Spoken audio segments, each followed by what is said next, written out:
বন্ধুরা, সংসারের সংকীর্তন সিরিয়ালের আজকের রিভিউ। শান্তি জয়ন্তকে বলছে, বাবার যে 5 বছর ধরে হাঁটুর ব্যথা আছে সেটা তো টুনির মা জানে, তুমি জানো না? জয়ন্ত তখন কথাটাকে এড়িয়ে যাবার জন্য বলছে, হসপিটালে আমার একটা পেটে ব্যথা রুগী রয়েছে, আমাকে যেতেই হবে। শান্তি তখন বলছে, এর তো একটা সলিউশন আছে, বাড়িতে একটা কোমর লাগিয়ে নাও, বাবার তাহলে হাঁটুর ব্যথাটা একটু কমবে। জয়ন্ত বলছে, তুমি তো 2 দিন এসেছো, সব নিয়মকানুন যদি লাঠে তুলে দাও, বাবার হাঁটুর ব্যথা কিন্তু বুকের ব্যথা হয়ে যাবে। জয়ন্ত বলছে, একদিনে তো হবে না, ধৈর্য ধরো, একদিন ঠিক হয়ে যাবে। তখন শান্তির কপালে একটা চুমু দিয়ে সে সেখান থেকে চলে যায়। শান্তি তারপর বাথরুম থেকে বেরিয়েছে। কাদম্বরী বলছে, সকালে উঠে বাথরুম থেকে বেরিয়ে তোমার এই শাড়িটা বদলে ফেলবে। শান্তি বলছে, আমি বড় বাথরুমে যাইনি গো, আমি ছোট বাথরুমে গিয়েছিলাম। কাদম্বরী বলছে, ছোট বড় এই বাড়িতে সবই এক রয়েছে। ব্রজ তখন বলছে, এই বাড়িতে যেমন আমার আর আমার দাদার জায়গা এক রয়েছে। কাদম্বরী বলছে, তুমি কি কিছু বলবে?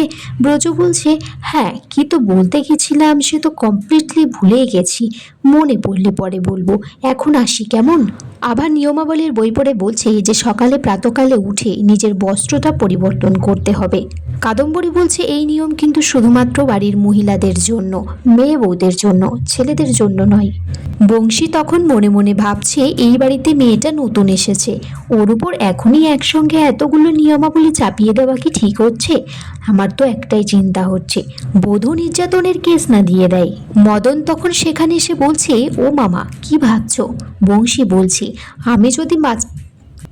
আমি যদি কি ভাবছি 5 গান করে বলতে পারতাম তাহলে ভাবতাম কেন, আর তার থেকেও বড় কথা, আমি কি ভাবছি সেটা নিয়ে তুই কেন ভাবছিস? জয়ন্ত এদিকে হসপিটালে রুগী দেখছে, সে শান্তির কাছে ফোন করছে। শান্তি এদিকে আলমারি থেকে কাপড় বার করছে আর বলছে, দেখে নিই কতগুলো কাপড় আলমারিতে আছে, সেই বুঝে বাথরুমে যাব, কারণ যতবার বাথরুমে যাব ততবার তোমার শাড়ি পরিবর্তন করতে হবে। জয়ন্ত শান্তিকে ভিডিও কল করেছে, বলছে, কই আমার শান্তি কি করে? তখন শান্তি বলছে, তোমার শান্তি কাপড় গোনে। পাশ থেকে জয়ন্ত হসপিটালের রুগীটা বলছি, কি ব্যাপার, সুচিবাই কেস মনে হচ্ছে না, আমাদের বাড়িতেও তো এরকম কাপড় বদলানো হয়। তখন জয়ন্ত বলছে, শান্তিকে যে পরে ফোন করবে। এদিকে শান্তি যতবার বাথরুমে যাচ্ছে ততবার কাদম্বরী আর আভা বলছে শাড়ি পরিবর্তন করতে। শান্তির তো 3-4টা শাড়ি পরিবর্তন করা হয়ে গেছে, শেষে সে হাঁপিয়ে গেছে, জল খেতে যাচ্ছে, বলছে, না জল খাবো না, জল খেলে আবার বাথরুমে যেতে হবে, বাথরুমে গেলে শাড়ি পরিবর্তন করতে হবে।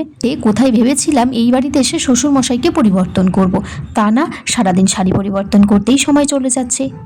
তখনই শান্তির ফোনে তার মা ফোন করেছে, বলছে, কি রে শান্তি, কেমন আছিস? ওই বাড়ির সবাই কেমন আছে? শান্তির গলার আওয়াজ শুনে বলছে, আমি কিন্তু মা, আমি বলে বুঝতে পারি সব, কিছু অসুবিধা হয়েছে কি না জানতে চাইছে। তখন শান্তির দাদু বলছে যে, কেমন আছো চাইল্ড? শান্তির দিদা বলছে, কিছুদিন পরে তো অষ্টমঙ্গলাতে আসবি জয়ন্তকে সাথে নিয়ে, আর পরে কিন্তু জয়ন্তর সাথে ফোনে কথা বলিয়ে দিস। শান্তি ফোনটা রেখে দিলে তারপর তার ছোটবেলার কথা মনে পড়ে যায়। সে তার বাবার সাথে স্কুল থেকে ফিরছিল, একটু রাগ করেছিল, তখন তার বাবা তাকে বোঝাচ্ছে যে, তোর একই স্কুলে একই বেঞ্চে বসে তোর বন্ধুর সাথে মারামারি করেছিস। দেখ শান্তি, সবসময় কিন্তু রাগ করে কিছু হয় না, আর অন্যায়ের প্রতিবাদ সবসময় ঠান্ডা মাথায় করতে হয়, না হলে কিন্তু নিজেও একটা অন্যায় করে ফেলবি। যখনই শান্তি রেগে যেত তখন তার বাবা তাকে একটা ললিপপ কিনে দিত, তার মাথাটা ঠান্ডা হয়ে যেত। তাই সে এখন জয়ন্তকে ফোন করেছে, জয়ন্ত চেম্বারে আছে, বলছে আসার সময় একটা ললিপপ নিয়ে আসতে। জয়ন্ত মনে মনে ভাবছে, ললিপপটা যদি শান্তির জন্য হয় তাহলে তো খুবই ভালো, যতক্ষণ ললিপপটা গালে থাকবে ততক্ষণ মুখটা বন্ধ থাকবে। জয়ন্ত দিকে অফিস থেকে ফিরেছে, তখন বংশী বসে বসে চা খাচ্ছে, বলছে, এই না হলে বনিদি বাড়ির চা, যতটা চিনি ততটা দুধ আছে। ভাগ্নে মদন সেখানে এসেছে, কাদম্বরীও সেখানে ধূপ দিচ্ছে ঘরে। বলছে, জয়ন্তকে বলছে, তোমার হাতে কি ওটা জয়ন্ত? বলছে, মাথা ঠান্ডা করার ওষুধ আছে। জয়ন্ত তখন ললিপপের প্যাকেটটা পকেটে ঢুকিয়ে নিয়েছে, কাউকে দেখাবে না তাই জন্য। আর কাদম্বরীকে বলছে যে, তোমার যদি কখনো মাথা ব্যথা হয় বলো, আমি ওষুধটা এনে দেবো। ভাগ্নে মদন এদিকে বংশীর কানে কানে বলছে যে, বউ নিশ্চয়ই তাড়াতাড়ি বাড়ি ফিরতে বলেছে, তাই তো হসপিটাল থেকে ফিরে গেছে। বংশী জয়ন্তকে বলছে যে, এত তাড়াতাড়ি হসপিটাল থেকে ফিরে এলে যে? জয়ন্ত বলছে, পেশেন্ট কম ছিল আজকে। বংশী বলছে, কেন, তোমার প্র্যাকটিসের হাত কি দিন দিন খারাপ হয়ে যাচ্ছে নাকি? জয়ন্ত বলছে, না না, পেশেন্টই কম ছিল আজকে। জয়ন্ত বলছে, পেশেন্ট কম হওয়াই তো ভালো, তাহলে তো মানুষের রোগ তো কম হচ্ছে। জয়ন্ত এদিকে শান্তিকে ললিপপটা দিয়েছে খাবার জন্য। শান্তি তো খুব খুশি হয়েছে। তখন জয়ন্ত জানতে চাইছে যে তুমি ললিপপ কেন খাচ্ছ এই বয়সে। শান্তি বলছে, কেন, ললিপপ প্যাকেটের গায়ে কি লেখা থাকে এই বয়স পর্যন্তই ললিপপটা খাওয়া যাবে? আভা বৌদি তখন একটা জলের বোতল নিয়ে এসেছে, কিন্তু শান্তি কিছুতেই জল খাচ্ছে না।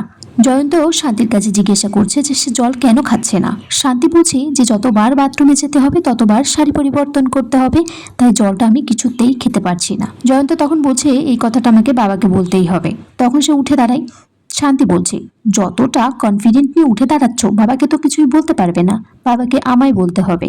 তারপর শান্তি উঠে গিয়ে যখন বাবাকে বলতে যাবে তখন তার মাথাটা ঘুরে যায়। জয়ন্ত শান্তিকে ধরে ফেলে। আর এখানেই আজকের পর্ব শেষ হয়ে যায়। বন্ধুরা, তোমরা কমেন্টস করে জানিও কেমন লেগেছে আজকের পর্বটা।